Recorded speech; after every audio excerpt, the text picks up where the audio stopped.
المملكة المغربية لا تفتأ تعزز مكانتها كلاعب أساسي في الاقتصاد العالمي، وتضع نفسها في قلب المبادلات التجارية الدولية.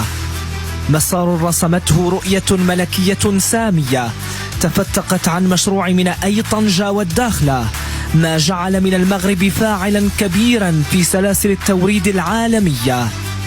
واستكمالا لهذا المسار يمضي المشروع الاستراتيجي العملاق ميناء الناظور غرب المتوسط نحو الانتهاء متى هذه السنة.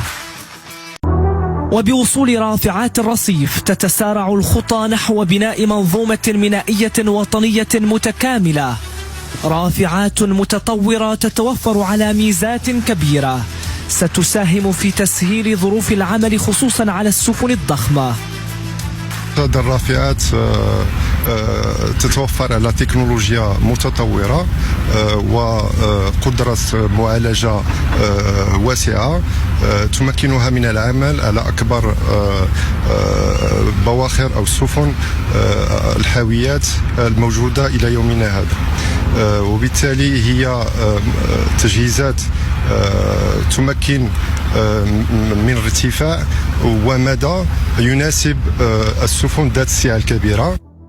وسيمكن هذا المكون المينائي من معالجة 5 ملايين حاوية سنويا ومعالجة 35 مليون طن من البضائع السائلة والصلبة، كما سيمكن من توفير أول محطة لمعالجة الغاز الطبيعي المسال بطاقة استيعابية تقدر ب5 مليارات متر مكعب سنويا.